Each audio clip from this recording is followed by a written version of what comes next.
मित्रों, क्या आपको पता है गौ माता ने समस्त स्त्रियों को ऐसा कौन सा श्राप दिया जिसकी वजह से आज तक समस्त नारी जाति वह श्राप भोगना पड़ रहा है।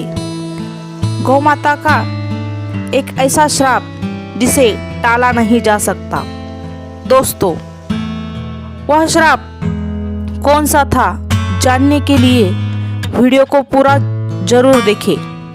नमस्कार दोस्तों, स्वागत है आपका हमारे वीडियो में। आगे बढ़ते हैं और जानते हैं कि गौ माता ने समस्त स्त्रियों को ऐसा कौन सा श्राप दिया था। दोस्तों, एक समय की बात है जब भगवान श्री कृष्ण अपनी राजगद्दी पर विराजमान थे। तब उनके पास देवर्षि नारद मुनि आते हैं और कहते हैं, हे प्रभु, मैं आज मृत्युलोक में भ्रमण कर रहा था। तभी एक स्त्री ने पूछा कि पहले स्त्रियों को बच्चे होते थे तो पैदा होते ही चलने लगते थे, परंतु अब ऐसा नहीं है। यह क्यों प्रभु? मुझे इस प्रश्न का उत्तर याद नहीं था, इसलिए मैं आपके पास आई। कृपया मुझे इस प्रश्न का उत्तर बताइए। श्री कृष्ण कहते हैं, हे देवर्षि, तुम्हारा यह प्रश्न समस्त स्त्री जाति के लिए अत्यंत महत्वपूर्ण है। अगर तुम इस प्रश्न के उत्तर को जानना चाहते हो तो ठीक है, मैं तुम्हें एक कथा सुनाता हूँ। तुमको इस कथा के माध्यम से पता चल जाएगा कि किस वजह से अब स्त्रियों का बच्चा पैदा होते ही चल नहीं पाता है। तब देवर्षि नारद कहती है कि प्रभु, मैं इस कथा को पूरा सुनूंगी, कृपया आप कथा को सुनाइए। दोस्तों, अगर आप भी जानना चाहते हैं कि इस प्रश्न का उत्तर क्या है तो मित्रों, वीडियो को अंत तक जरूर देखें और वीडियो को लाइक अवश्य करिएगा। तो मित्रों, श्री कृष्ण कहते हैं, हे देवर्ष, एक नगर में एक रामचंद्र नामक व्यक्ति रहता था। रामचंद्र स्वार्थी व्यक्ति था। रामचंद्र के पास एक गाय थी। वह गाय दूध देती थी और रामचंद्र उस गाय को हरा भरा चारा खिलाकर उसका दूध निकाल करके उस दूध का बिक्री किया करता था। रामचंद्र गाय का दूध खुद भी पीता था और अपने परिवार वालों को भी पिलाता था। गाय के दूध की वजह से रामचंद्र अपने घर की दिनचर्या चलाता था। रामचंद्र का समय इसी तरह से व्यतीत हो रहा था। कुछ दिनों के बाद एक समय ऐसा आया कि रामचंद्र को गाय ने दूध देना बंद कर दिया। जैसे ही गाय ने दूध देना बंद किया तो इधर रामचंद्र ने उस गाय को चारा डालना बंद कर दिया। और एक दिन ऐसा आ गया कि उस दिन रामचंद्र ने गाय को बहुत मारा पीटा। उसने उस गाय को घर से ले जाकर जंगल में छोड़ दिया। अब वह गाय बेचारी अकेली पड़ गई।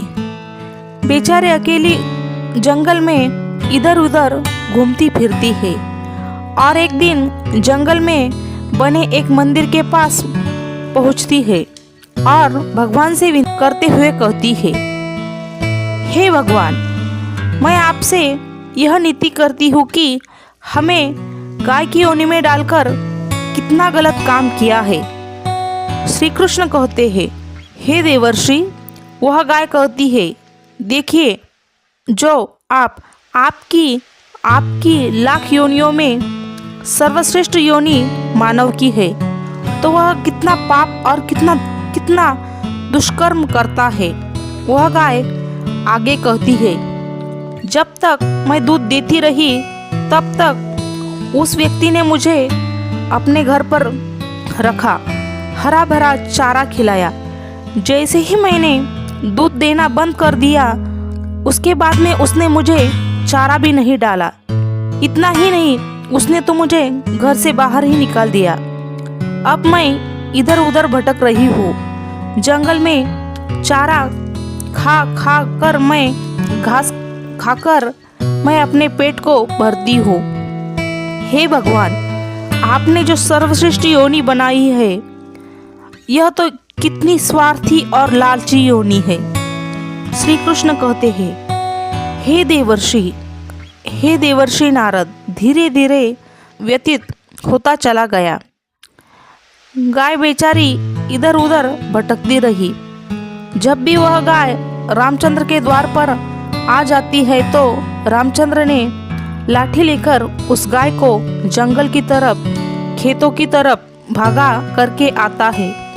श्री कृष्ण कहते हैं, हे देवर्षि, धीरे धीरे जब वह गाय एक दिन गर्भवती हो जाती है तो अब जैसे ही 3-4 महीने का हुआ है तो उसी जंगल से एक स्त्री गुजर रही थी।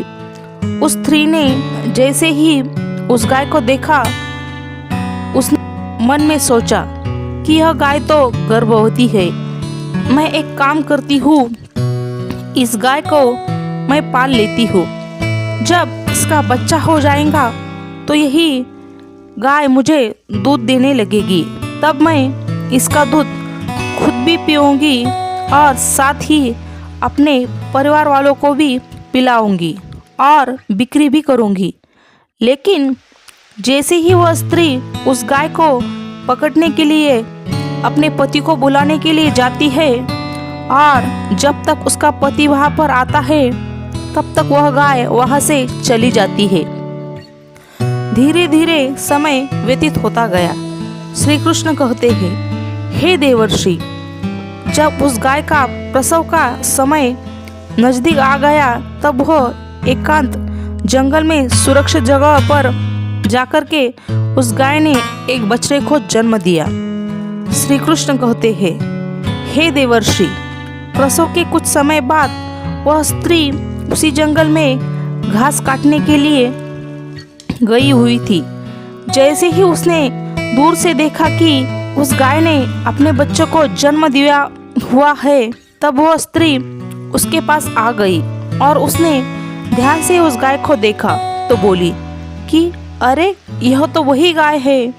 इस गाय ने तो बछड़ा दे दिया है। चलो, अच्छा हुआ। वह स्त्री सोचती है, अब मैं इस गाय पकड़कर अपने घर पर अवश्य ले जाऊंगी। जैसे ही वह स्त्री उस गाय के पास से अपने पति को बुलाने के लिए जाती है, तभी गाय ने उसी समय उस स्त्री से कहती है, बहन, आज तुम हमारे ऊपर एक परोपकार कर दो। यह मेरा जो बच्चा है, यह पीछे पड़ा हुआ है, इसे उठाकर कि तुम मेरी गर्दन के ऊपर रख दो। मैं अपने बच्चे को लेकर कहीं सुरक्षित जगह पर चली जाऊंगी, क्योंकि यह मेरा बच्चा 8 महीने बाद अपने पैरों पर चलेगा। श्री कृष्ण कहते हैं, हे देवर्षि नारद, जैसा अब भी है ऐसा पहले नहीं था। पहले गाय का बच्चा 8 महीने के बाद ही अपने पैरों पर चलने लायक हुआ करता था। श्री कृष्ण कहते हैं, हे देवर्षि, लेकिन जैसे ही उस स्त्री ने गाय की बात सुनी तो बहुत जोर जोर से हंसने लगी और कहने लगी, तुम्हारा बच्चा इतना गंदा है, इतनी गंदगी में पड़ा है। मैं तुम्हारे बच्चे को उठा करके तुम्हारे कंधे पर क्यों रखूं? मैं तुम्हारे ऊपर यह परोपकार क्यों करूं? जैसे ही उस स्त्री ने उस गाय का बहुत मजाक बनाया। उस समय गाय बेचारी असहाय थी, वह अपने बच्चे को उठा नहीं सकती थी। श्री कृष्ण कहते हैं, हे देवर्षि, उसी समय दुखी होकर कि गाय ने श्राप दे दिया। उसने श्राप देते हुए कहा कि जाओ, आज तुम्हारा बच्चा जन्म लेने के बाद तुरंत चलने लगता है, लेकिन आज मैं श्राप देती हूँ, तुम्हारा बच्चा जन्म लेने के 10 महीने बाद ही अपने पैरों पर चलने लायक होगा, और जो यह मेरा बच्चा आज चल नहीं पा रहा है और यह आज के बाद पैदा होते ही बहुत जल्दी अपने पैरों पर चलने लायक हो जाएगा। श्री कृष्ण कहते हैं, हे देवर्षि, इसी श्राप के कारण स्त्रियों का बच्चा जन्म लेते ही अपने पैरों पर चल नहीं पाता। दोस्तों, सतयुग में सुखदेव पैदा होने के तुरंत बाद ही अपने पैरों पर चलने लगे थे और वेदव्यास भी जन्म लेने के तुरंत ही बाद अपने पैरों पर चलने लगे थे। यह बात तो सतयुग की थी, लेकिन कलयुग में ऐसा नहीं है। कलयुग बच्चे को अपने पैरों पर चलने के लिए कम से कम 10 महीने लग जाते हैं। इसका कारण यही है क्योंकि गाय ने समस्त स्त्री जाति को श्राप दे दिया था। उसी दिन से समस्त स्त्रियों को जो बच्चे पैदा होते ही चलने लग जाते थे, उनकी प्रक्रिया वहीं पर रुक गई। गाय के श्राप के कारण स्त्री का बच्चा 9 से 10 महीने के बाद ही चलने लायक, अपने पैरों पर खड़े होने के लायक बन जाता है और गाय का बच्चा उसी दिन से अपने पैरों पर चलने के लायक हो जाता है। इसलिए किसी की आत्मा को कष्ट नहीं देना चाहिए। यही सनातन धर्म का सबसे बड़ा धर्म है। गोस्वामी तुलसीदास ने लिखा है, पर हिट सरल धर्म नहीं। दोस्तों, दूसरे के दुख में दुखी हो जाना, दूसरे के काम आना सबसे बड़ा धर्म माना गया है। तो इसलिए हमें असहाय पशु पक्षियों की सहायता करनी चाहिए।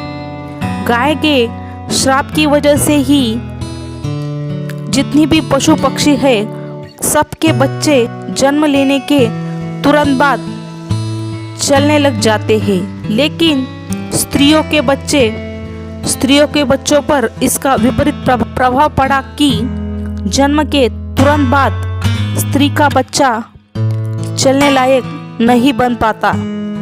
एक स्त्री की गलती से आज समस्त मानव जाति की महिलाओं को श्राप का खामियाजा आज भी भुगतना पड़ रहा है। मित्रों, आपको यह जानकारी कैसे लगी, हमें कमेंट में अवश्य बताइएगा और कमेंट में जय श्री राम अवश्य लिखना। साथ ही अगर आप हमारे चैनल पर नए हैं तो चैनल को सब्सक्राइब अवश्य कर लेना।